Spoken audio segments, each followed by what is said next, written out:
the league matchup recap with your host, three-time champion, your commish, Los Borrachos. What up, what up, what up? Fuck. Crazy week one. Week one in the books. Damn. That's crazy. Bit of a low scoring this week. A lot of talk about how not a lot of quarterbacks threw for more than 200 yards. A lot of running, though. So, looks like that's what it's moving to, maybe. These young bucks just trying to run the ball. So yeah, today I'm just gonna go over. I'm gonna highlight a few of the highest scorer, low scorer, blowout of the week. Then I'll go over the matchups, and then at the end, stick around. I'll hit up some waiver wires who we have available in our league, who you could put in a waiver claim in case you need somebody, or just to strengthen your bench from people you don't fucking need in there. But yeah, I figured I'd do this in two parts, do the matchups and focus on the waivers today.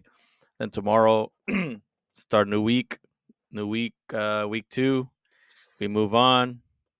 Forget fucking week 1 if you lost. Don't dwell on it if you won, because there's still a lot of season left over. So yeah, let's go. Let's get into it. What does high score mean? New high score, is that bad? What does that mean? Did I break it? Pew, pew, pew, pew, pew. What's high score mean? And our highest scorer of the week is Los Tanks with the score of 150.99.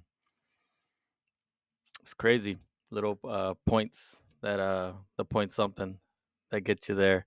With his highest scorer being Tyreek Hill with 28 points. He had Alvin Kamara with 22, and then Tua Tagovailoa with 24. But he was projected 24.35. So, but he had the Cowboys defense putting up 21 points over his projected 7. Yeah, man, that Cleveland offense doesn't look fucking right. So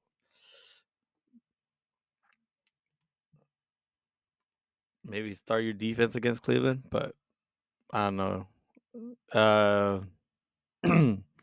But yeah, Tyreek Hill putting up 28 points, projected 20. He had that long bomb pretty much, and that's what kind of gave him that fucking points. And a few of the other ones.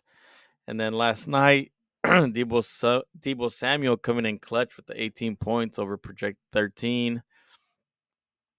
Kyron did what he was supposed to with 14. Alvin Kamara putting up 22 points.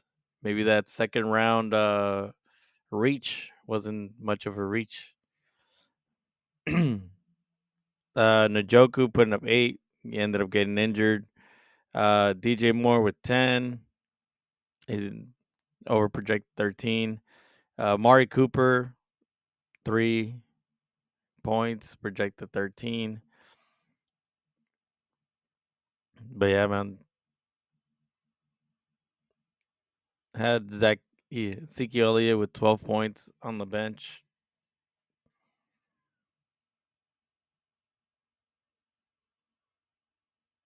But yeah, that's probably the only one that would have, if you had switched them out with Cooper. But who knows how it'll go against the Saints next week.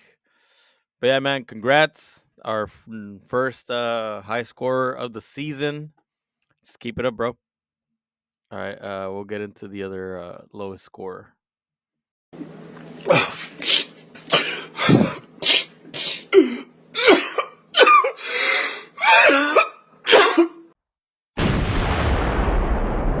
Blowout of the week, brought to you by Yo Mama.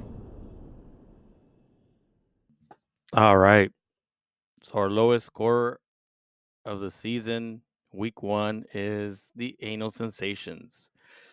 Not only was he the lowest scorer, but he was also blowout of the week.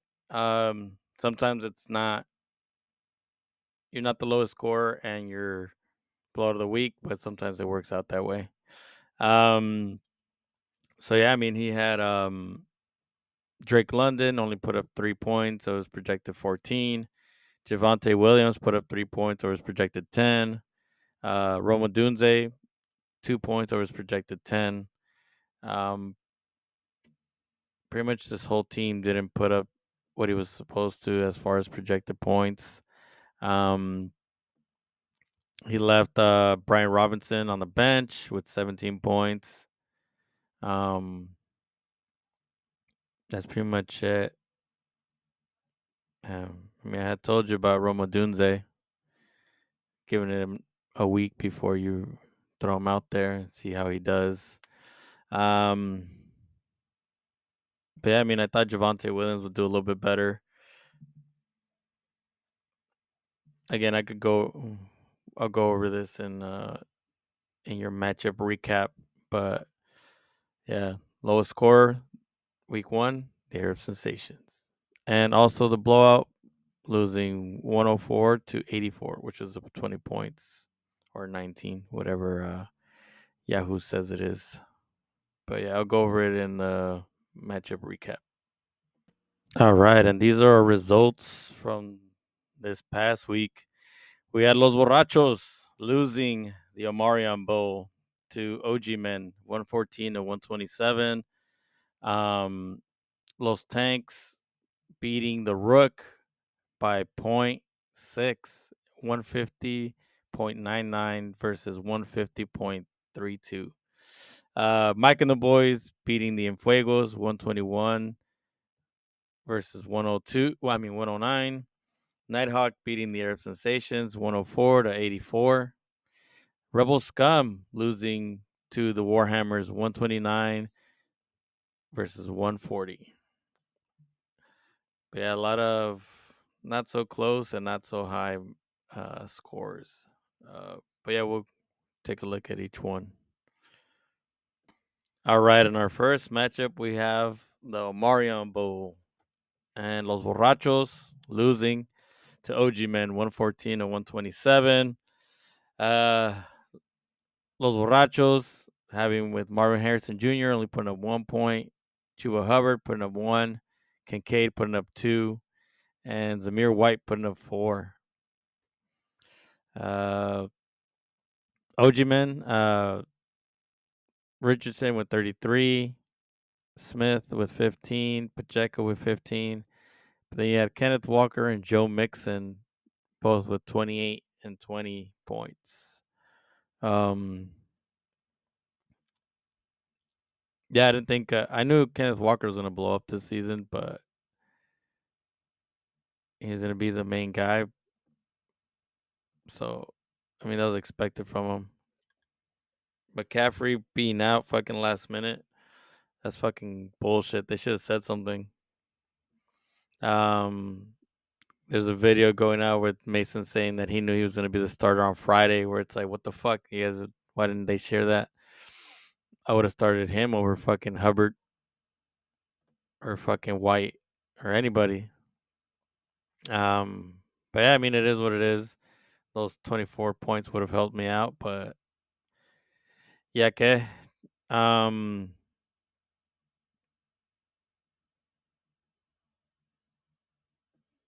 Yeah, it is what it is at this point. Yeah,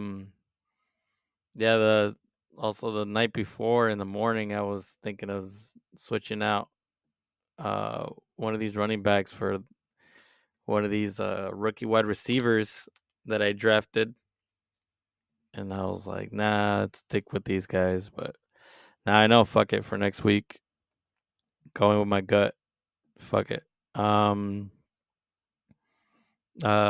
Men, fuck it, keep it. Why? I don't know why because they're taking out McCaffrey's 20 points. I was like, why is he projected 111? Yeah, man. Hopefully you get him back. I'm not sure. They're saying it might linger a little bit because it's an Achilles and a calf, like it's all together or some bullshit.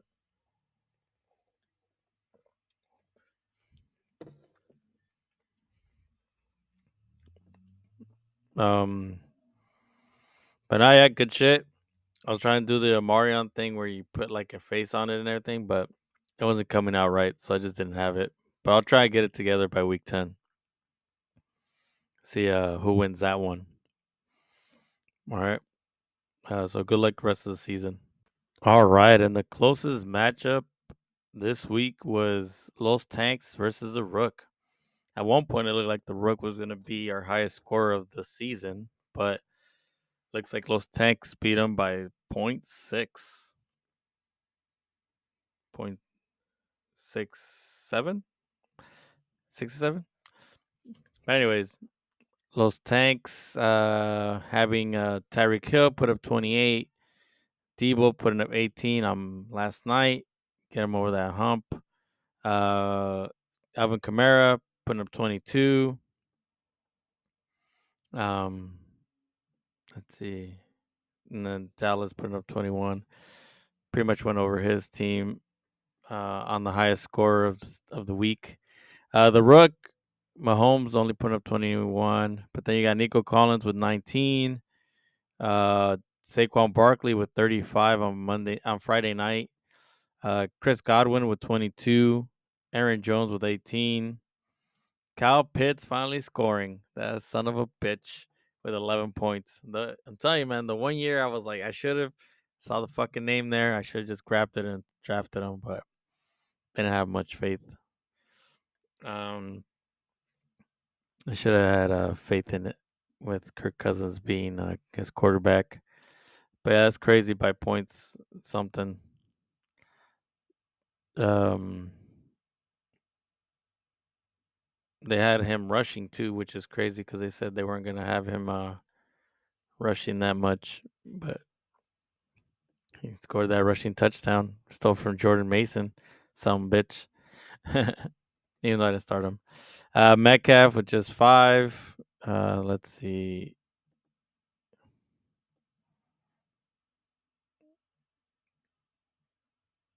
He left Charbonnet, Jameson Williams with 26 points on the bench, and Jaden Reed with 35 points on the bench. Which sucks because now that Jordan Love isn't there, I doubt Reed is going to be putting up 35 points anymore. Jameson Williams, maybe. I mean, I don't know who they play next week. I think they play the Bears. I'm not sure who they play, but yeah. But man, good luck. All right, and our next matchup is Mike and the boys versus the Fuegos. But yeah, I'm not really spending too much time on these. Like I said, it's just more of a recap of what happened. I mean, who I kind of told you to start and you didn't. But yeah, just because week 1, you go over the data, see what's up, and then see who you start, who you don't start. So Mike and the boys won this one 121 versus the Enfuegos at 109. Mike and the boys had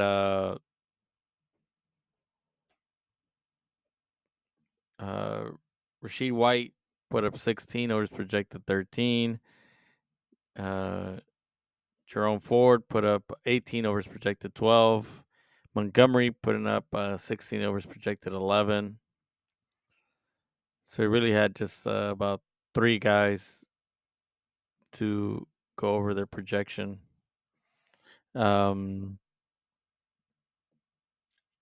the Enfuegos, AJ Brown putting up 24, was projected 16. Jahmyr Gibbs 17, projected 15. Waddle 18, it was projected 14. Then I think he had 2 guys with just 3 points, which is Olave, Mostert, then Ayuk with 4, and Baltimore with 4.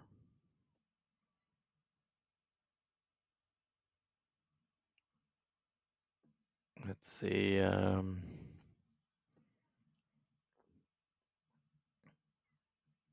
Christian Watson with 10 points on the bench, but for the Enfuegos. But I mean, now that it's Malik Willis, I doubt we'll be able to play any Green Bay players.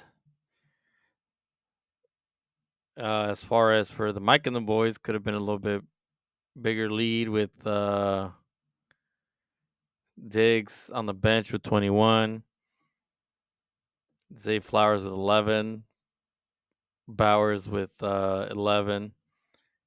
Tyler Lockett with 13.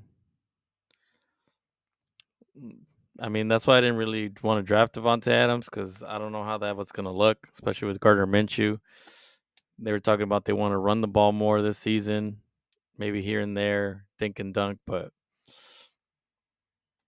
I don't know if Devontae Adams is going to be there very long.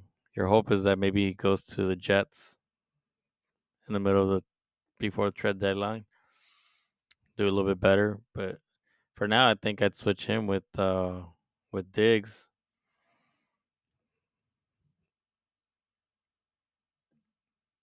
He might have more opportunities at that point. Jacobs, I mean, they might run the ball a little bit more now that Love is injured and it's Malik Willis. But they might sell out and try to stop the run so they could have Malik Willis try and throw the ball more.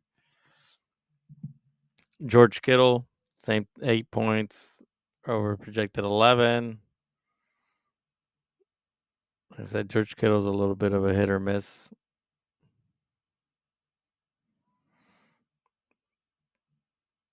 But yeah, I mean, both didn't hit their projection.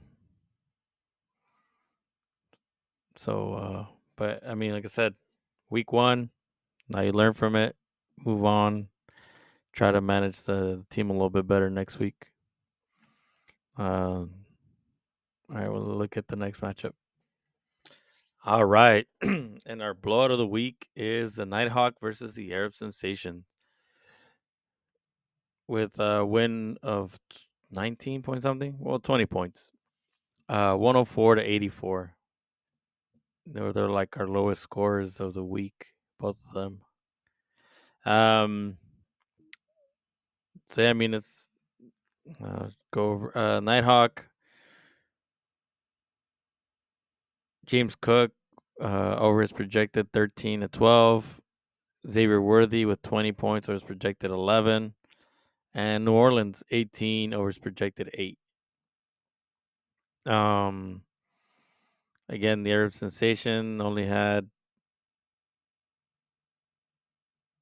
0 guy go over his projected. That's why he was at 84 points. And I got a D minus. But yeah, I mean, now you'll see, like I said, Romadunze.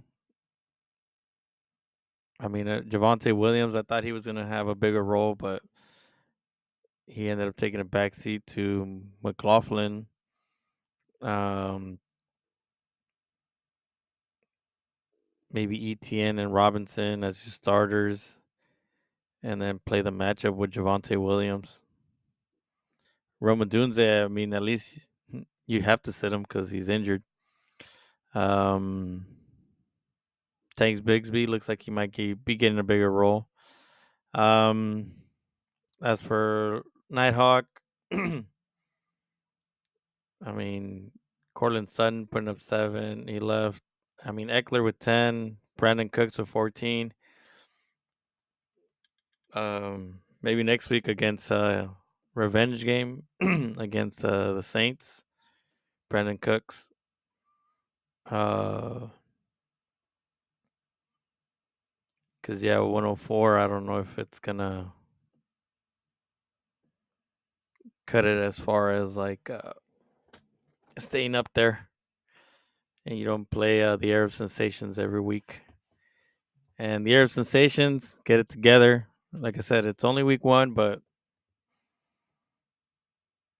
got to make some moves, maybe. Just reset your lineup. Start changing some shit on there. Joshua Downs. Isn't he injured? But yeah. So good luck to both of you the next week. All right, and our final matchup is the Rebel Scum versus the Warhammers. Warhammers taking the win with win of 11 points, 129 to 140.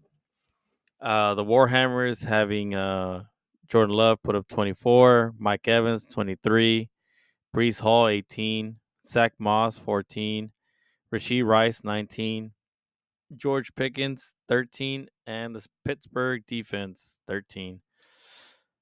Rebel Scum also putting up a fight. Lamar Jackson with 31. Devon Achan with 23. James Conner with 19. Ramondre Stevenson with 23. He just had Smith and Jigba with 3. Evan Ingram with 1. And St. Brown with 4. Pretty disappointing, especially since you drafted him number 1. I think it's because you put him in your flex instead of your wide receiver 2. You had Tony Pollard on the bench with 18.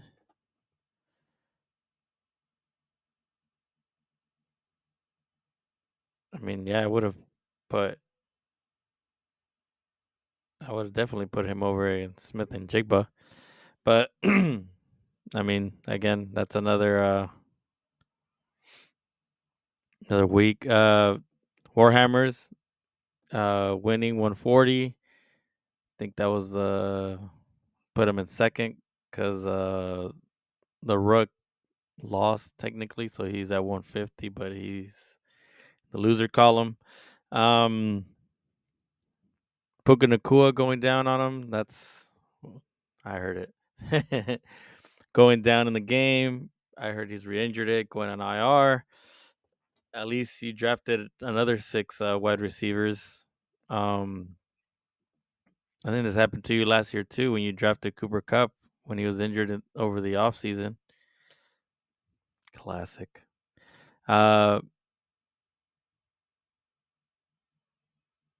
Let's see. But yeah, I mean, at least you have Jaden Daniels to take over. Also, Love, since he's out for I think a couple weeks. I don't know why they have him as doubtful. They should just put him as out. That way you could put him on your IR and then pick up someone else. Khalil Shakir.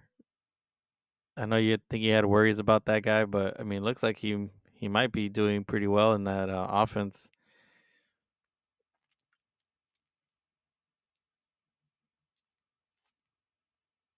Yeah, I mean, at least that you'll be able to have some guys to step in your flex. But yeah, man, good shit. You know, Yahoo fucking had you as 10th place, but here you are in second. Try to keep it that way. Rebel Scum, I think they had you at 7th, so far it's correct. But good shit, man. We thought you guys would be bottom people, and here you are, fucking putting up more points than Nighthawk and the Arab Sensation. But we'll see next week, week 2. We'll see where everyone's at by week 5. But good luck, man. Keep that shit up. This week's Waiver Wire Pickups, brought to you by Tus Nalgas. All right. Time for Waiver Wire Tuesday. So don't forget to set up your waiver wires, put in your claims and shit. So I'll go over some people that are on our waiver wire. Maybe you should give it a look, see if you need them, want to pick them up, see what's up. Drop some of those people that you don't fucking need on your bench. Starting off with running backs. I mean, it's not that many on the waiver wire for us. Everybody's got a good amount of running backs, but we have obviously the main one, J.K. Dobbins. He takes on Carolina. We'll see how he does. I mean, he got fucking caught twice where he could have scored on those long runs, but he's still dealing with the Achilles thing, coming back from it. They're saying maybe by week 6 he feels better, but they're also talking about that running back, the rookie of Kamani Vidal. He might get a bigger role by then, so we'll see, fresher legs and shit like that. But it looks like they want to run the ball over there with the Chargers. I almost picked them up on Sunday morning, but I took the wide receiver for the fucking Bengals instead. I know I should have went Dobbins. I've had him for the last 2 years, 3 years, and the this is the 1 year he doesn't get injured in the first week. Fucking bullshit. Someone else, Jalen Wright from the Miami Dolphins. Achan is dealing with something. Looks like Mostert's also dealing with something. Jalen Wright could get the start against Buffalo. They play on Thursday night, just FYI, so it's a short week. Or even if they do play it, maybe Jalen Wright gets some touches there. Also Jamal Williams, he's their looks like their short intermediate runner guy, kind of like with Montgomery and Gibbs. He's a Montgomery. Did pretty well against Carolina, but he has Dallas coming up, so we'll see how that goes. I mean, Jerome Ford put up 18 points on him. Alexander Madison, he goes up against Baltimore, but he's a pass catcher. I figured the Raiders going to be from behind, so he might get some catches just coming out of the backfield. He did pretty well with them on this past Sunday, so I mean, as a flex option, who knows? I thought they were just gonna feed Zamir White, but it doesn't look like it. Fucking lying ass motherfuckers. But yeah, those are RBs. I mean, you might see someone on there that you might want to pick up on the wire this is most of the guys that I just kind of heard about that were like, oh, their workload is pretty much on the rise. All right. Next up is our wide receivers. Like I said, on our waiver wire, who I saw, maybe take a look. Maybe if your wide receivers on IR or you need somebody. um, uh, no particular order. I just pretty much this is who I saw in there, and I was like, maybe you guys want to give him a shot. First off, Jerry Jeudy. I mean, he had a pretty good outing. I think he had a few targets. I think he had about 8 targets or something. He plays against Jacksonville. At Jacksonville, maybe what's his name gets it together. Rashid Shaheed. I mean, he did pretty well. Looks like he has some rapport with Derek Carr. Getting those long bombs and shit. Against Dallas might be a little harder, but I think he could do it. He was also getting targeted. I think he got targeted about 4 times, so here and there. Demarcus Robinson from the Rams. In case, obviously Puka Nakua's on IR, so he should get a little bit more. There's also another guy. I think Taylor Johnson is his name. They're also there, but it's Cooper Cup time, baby. Also Alec Pierce. I mean, he only had a few targets. Same thing, only like 3 targets, but he's a wide receiver too in that offense, and he's a deep threat, which looks like Richardson does with his with those bombs that he throws and shit like that. So, like I said, these are people that I saw. I mean, you guys might have seen something else or heard something else, but they're just people that I saw on there that I had seen over the weekend that I was like, oh shit, like maybe. But yeah, I mean, why not give them a shot, see what's up? Maybe they become league winners. But yeah, those are the wide receivers. And up next, we have our tight end position. So obviously, the main one, Isaiah Likely, he plays the Las Vegas Raiders. I mean, I don't think they're gonna have to throw as much as what they did with KC, but I mean, who knows? They might get Mark Andrews more involved in this one, just as maybe if he's a little healthier. Um, Tucker Craft from from Green Bay.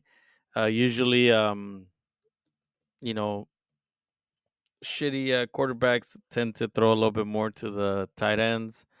He might get some run in there with Malik Willis in that quarterback now. Kobe Parkinson, like I said, with Puka Nakua out. I mean, he was catching some of those balls too on Sunday night. He plays Arizona. I mean, it might be a shootout. I mean, it ended up going that way with against the Bills, but like I said, with Puka Nakua going into the IR, it frees up some targets. And Njoku's backup, Jordan Akins. Heard he did well coming in for Njoku. Didn't watch that game, so I can tell you. Also, Luke Schoonmaker from Dallas. He's taking over for what's his name? Jake Ferguson. It's like fucking notification after notification with that guy. So is it fucked up or not? It went from week to week to day. So I don't know. But I mean that leg did not look fucking right when he landed. So yeah, man, up to you guys if you want to. But Luke Schoonmaker, I don't know. I've never heard of that guy, which means he's gonna blow up. uh, but yeah, I mean, take a look, see what's up, see who you guys need in case you're trying to replace some of these tight ends. Fucking tight ends. I told you, man, we should do super flex. Fuck these tight ends. But yeah, that's another story. All right, and QBs, in case your QB got injured or just looking to upgrade your shit or maybe working the matchups. We got Matthew Stafford versus Arizona. He just put up a good stat line against Detroit. We just saw Josh Allen blow up against Arizona. Why not? In case you need somebody. Justin Herbert versus Carolina. But like I said, I mean, it looks like they're just trying to run the ball. He's not really throwing like that. But hey, maybe in the long run, maybe another matchup where he's from behind that he needs to throw. Baker Mayfield fucking put on a pretty good show. Again, I don't know if he's better or it's just because he played the Commanders, which have a shitty defense. He plays Detroit this week, which have a better defense, but we'll see if he keeps it going. Maybe double stack it if someone has, let's say, Chris Godwin or Mike Evans.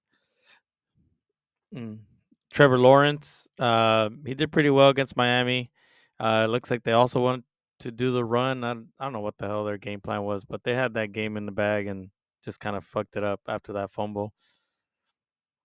He plays Cleveland. Cleveland's an all right defense. I mean, saw Dak blow up against them.